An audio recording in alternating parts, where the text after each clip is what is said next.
नमस्कार, 5च्या 5 बातम्यांमध्ये आपलं स्वागत आहे। कोणत्या महत्त्वाच्या 5 बातम्या आपण या बुलेटिनमध्ये पाहणार आहोत। एक नजर टाकूयात। मथुरेत यमुना नदीत बोट उलटलेली आहे, 30 जण बुडालेत। सौरभ गौतम आमचे प्रतिनिधी या संदर्भात आपल्याला अधिक अपडेट्स देणार आहेत। कल्पना खरातच्या अटकपूर्व जामिनावर 16 तारखेला सुनावणी पार पडणार आहे।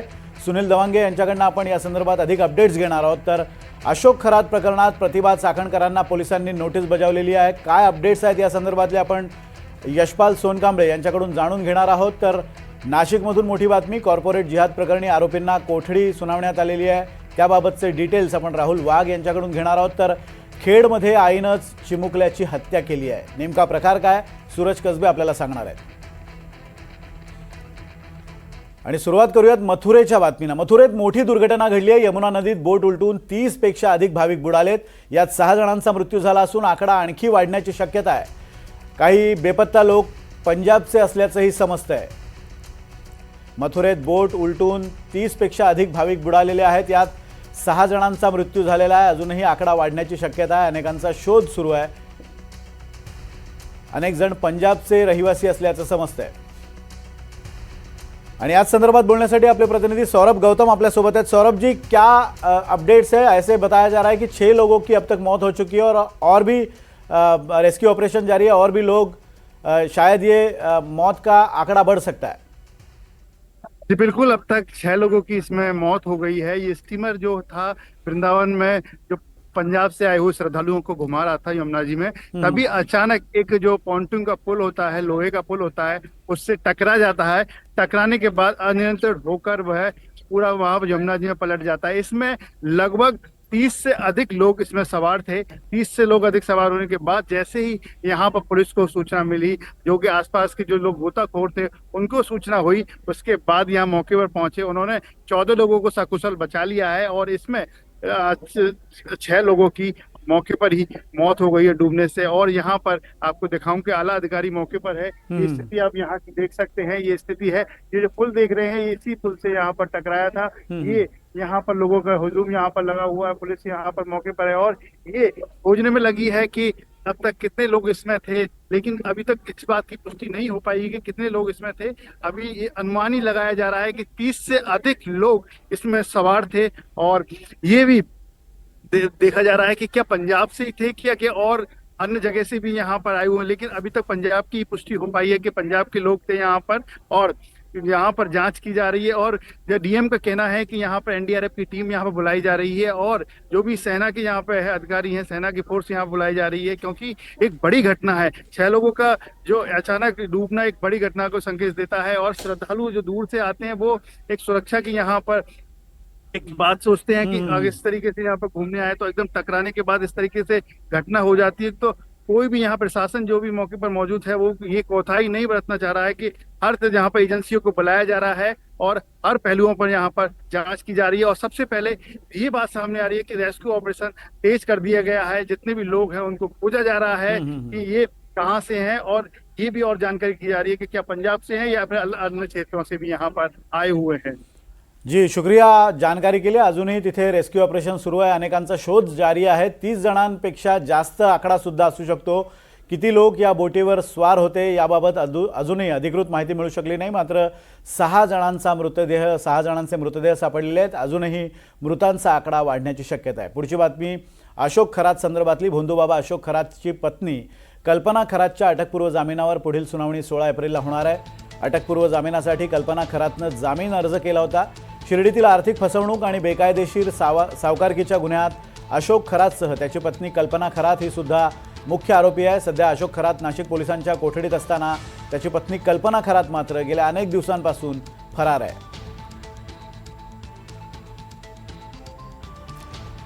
सुनील दवांगे या संदर्भात आपल्याला अधिक अपडेट्स देणार आहेत। सुनील, कल्पना खरातचा अटकपूर्व जामीन अर्ज त्यावर आज सुनावणी पार पडली। आज सुनावणीत नेमकं काय झालंय?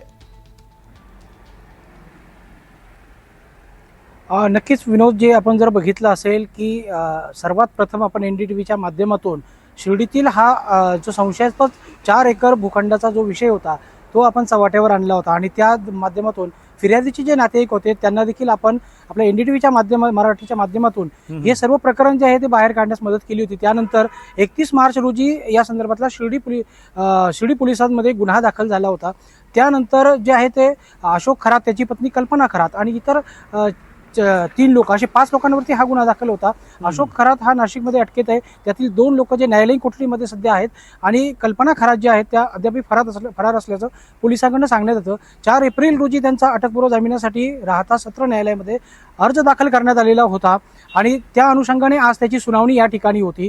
आज जर बघितलं तर त्यांचे जे वरिष्ठ वकील आहेत कल्पना खरात यांचे, ते या ठिकाणी पोहोचलेले नसल्यानं सहाय्यक वकील जे आहेत त्यांनी या ठिकाणी आम्हाला सुनावणीसाठी कालावधी वाढवून मिळावा असं जिल्हा सत्र न्यायालयामध्ये म्हणणं मांडलंय.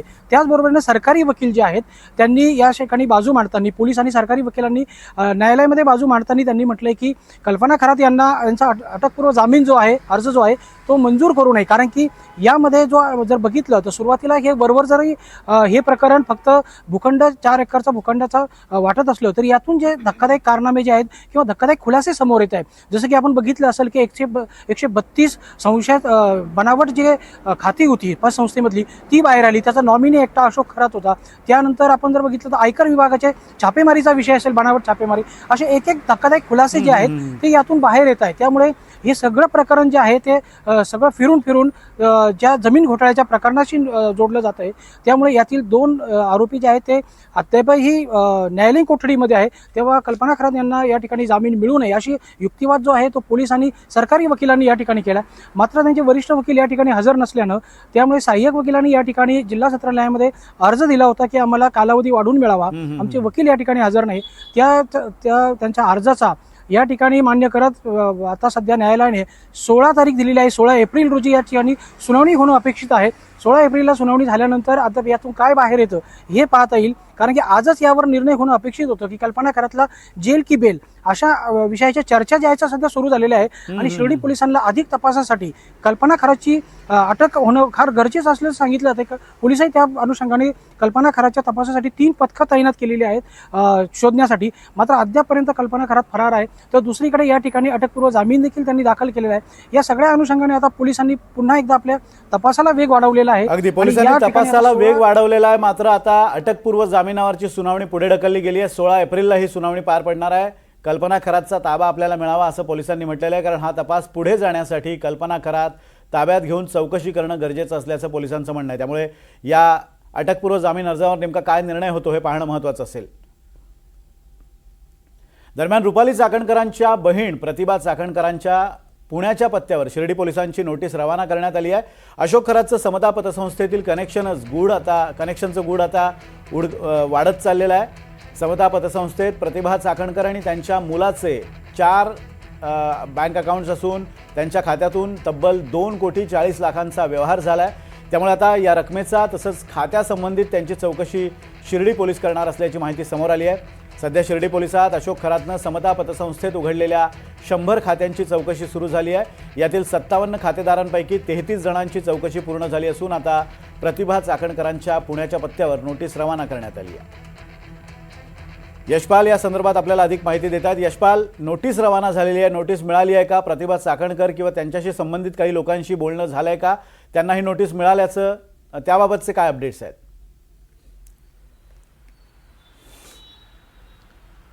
विनोद सर, समता पतसंस्थेच्या एकूण जी 57 लोकांची जी खाती आहेत, 100हून जास्त खाती आहेत, त्या ठिकाणी शेकडो कोटींचा व्यवहार झालेला आहे. या सर्व 100हून जास्त खात्यांचा नॉमिनी अशोक खरात आहे.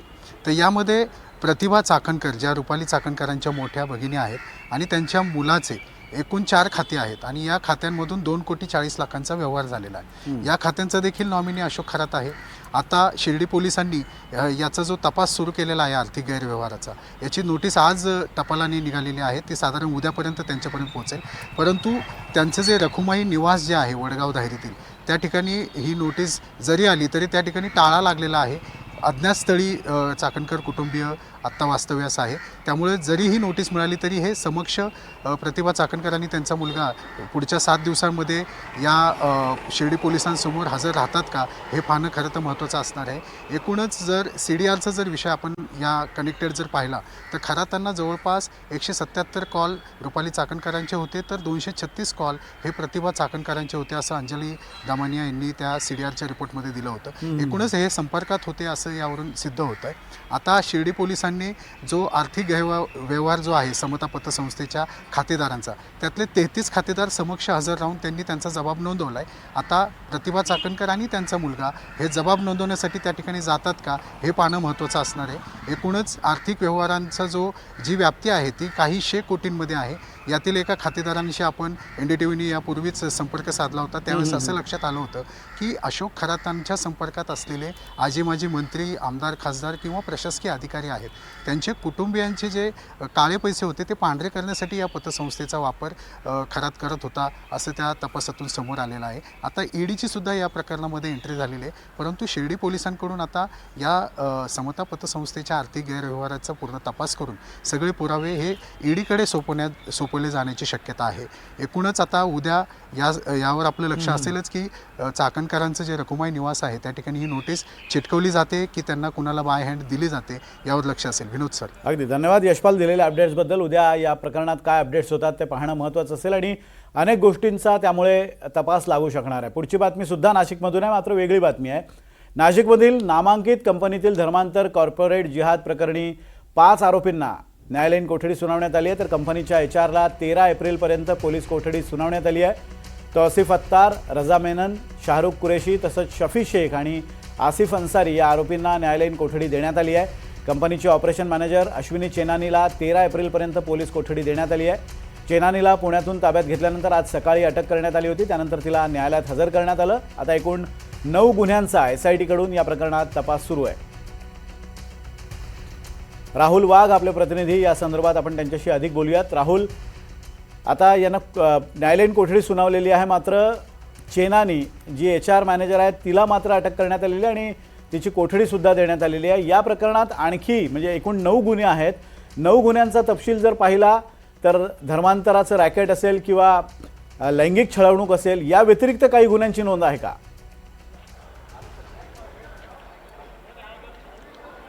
नाशिकमध्ये काही दिवसापूर्वी एक धक्कादायक प्रकरण समोर आलं होतं. एका मल्टीनॅशनल कंपनीमध्ये काम करणाऱ्या 9 पीडित महिलांनी नाशिकमधल्या वेगवेगळ्या पोलीस स्टेशनमध्ये जात तक्रार ही नोंदवलेली होती. त्यामध्ये धर्मांतर केल्याचा आरोप, तसेच लैंगिक अत्याचार केल्याचा आरोप व विनयभंग करण्याचा आरोप यामध्ये करण्यात आला होता. त्यानंतर पोलिसांनी या संपूर्ण प्रकरणाची चौकशी करत यामध्ये 8 आरोपी हे निष्पन्न झाले होते. त्यापैकी 6 आरोपींना पोलिसांनी ताब्यात घेतलं होतं.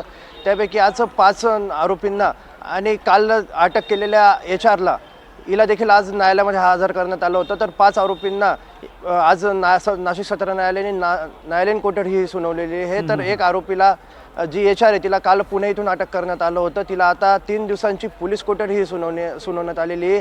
एकंदरीतच आपण या सर्व प्रकरण जर बघितलं तर यामध्ये धार्मिक भावना दुखवण्याचा आरोप करण्यात आलेला होता, तसेच विनयभंगाचा देखील आरोप करण्यात आलेला होता व लैंगिक अत्याचार करण्याचा देखील आरोप करण्यात आला होता. जर आपण ह्या गुन्ह्याची व्याप्ती बघितली तर आणखी काही गुन्हे दाखल होण्याची यामध्ये शक्यता ही वर्तवली जाते. तसंच या संबंधित प्रकरणाचा तपास करण्यासाठी एक स्वतंत्र SITची नेमणूक करण्यात आलेली होती. SITच्या माध्यमातून या संपूर्ण प्रकरणाचा तपास करण्यात येतोय आणि आता आरोपींना न्यायालयीन कोठडी मिळाल्यानंतर त्यांच्यावर इतरही गुन्हे दाखल असल्यामुळे ते कदाचित SITकडून न्यायालयात अर्ज करण्यात येऊ शकतो आणि पुन्हा त्यांची उद्या पोलीस कोठडी मागणी ही करण्यात येऊ शकते, कारण की अजून या गोष्टींमध्ये अनेक गोष्टींचा तपास करायचा आहे. तर आज भाजपच्याच वतीने सकाळी 11 वाजेच्या सुमारास संबंधित कंपनीच्या बाहेर मोठ्या प्रमाणात आंदोलन करण्यात आलं होतं, ठिय्या आंदोलन करण्यात आलं होतं आणि मोठ्या प्रमाणात आक्रोश व्यक्त करण्यात आला होता. आपण जर या गुन्ह्याची व्याप्ती बघितली तर आणखी गुन्हे दाखल होण्याची शक्यता वर्तवली जाते. आणखी गुन्हे दाखल होण्याची शक्यता व्यक्त केली जाते आणि आता हे प्रकरण आणखीन वेगळं स्वरूप घेताना दिसतंय, मोठं स्वरूप घेताना दिसतंय. धन्यवाद राहुल दिलेल्या अपडेट्सबद्दल.